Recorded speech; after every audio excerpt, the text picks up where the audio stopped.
அனைவருக்கும் வணக்கம். சற்றுமுன் கிடைத்த முக்கிய அறிவிப்படி தமிழக சட்டமன்ற தேர்தலில் மிகப்பெரிய வெற்றி பெற்ற தாவேகா தற்போது ஆட்சி அமைக்க உள்ளது. தாவேகா தலைவர் விஜய் முதல்வராக பதவியேற்று என்னென்ன திட்டங்களுக்கு கையெழுத்து இடுவார் என்பதை பற்றி தற்போது முக்கியமான அறிவுகள் வெளியாகியுள்ளன. இதை பத்தி வீடியோல பார்க்க போறோம். வீடியோவை கடைசி வரைக்கும் ஸ்கிப் பண்ணாம பாருங்க. வீடியோக்குள்ள போறதுக்கு முன்னாடி இந்த வீடியோ லைக் பண்ணணும், பிரஸ் பண்ணிக்கோங்க.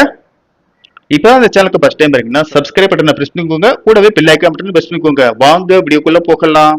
சற்றுமுன் கிடைத்த தகவலின்படி தமிழக முதல்வராக பொறுப்பேற்ற பின் தாவேகா தலைவர் விஜய் முதலாவதாக எந்தெந்த திட்டங்களுக்கு கையெழுத்திடுவார் என்பதை பற்றி தற்போது முக்கியமான அறிவுகள் வெளியாகியுள்ளன.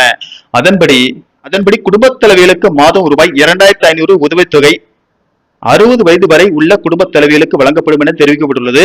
அடுத்தபடியாக ஒரு வருடத்திற்கு ஒவ்வொரு குடும்பத்திற்கும் 6 இலவச கேஸ் சிலிண்டர்கள் வழங்கப்படும் என தெரிவிக்கப்பட்டுள்ளது.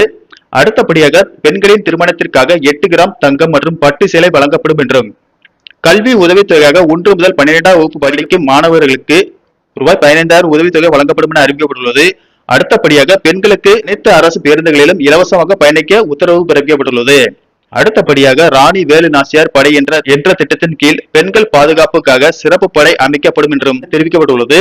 அடுத்தபடியாக பெண்களுக்கு எதிரான குற்ற வழக்குகளை விரிவாக விசாரிக்கும் அதிவிரைவு பெண்கள் நீதிமன்றங்கள் அமைப்பு உருவாக்கப்படும் என தெரிவிக்கப்பட்டுள்ளது. அனைத்து பேருந்துகளிலும் சிசிடிவி கேமராக்கள் பொருத்தப்படும் என அறிவிக்கப்பட்டுள்ளது. மேலும் ரேஷன் கடைகள் மற்றும் பள்ளி கல்லூரிகள் மூலம் அனைத்து பெண்களுக்கும் இலவச சானிட்டரி பேட்ஸ் வழங்கப்படும் என தெரிவிக்கப்பட்டுள்ளது. மேலும் மகளிர் சுய உதவி குழுக்களுக்கு ரூபாய் 5 லட்சம் வரை வட்டியில்லா நிதி வழங்கப்படும் என்றும் தெரிவிக்கப்பட்டுள்ளது. பிறக்கும் ஒவ்வொரு குழந்தைகளுக்கும் தங்க மோதிரம் வழங்கப்படும் என தாவேகா தனது தேர்தல் அறிக்கையில் தெரிவிக்கப்பட்டுள்ளது போல தற்போது முதலமைச்சர் ஆகும் தாவேகா விஜய் இந்த திட்டங்களுக்கு முதலில் கையொப்பம் விடுவார் என தகவல்கள் வெளியாகி உள்ளன. நன்றி, வணக்கம்.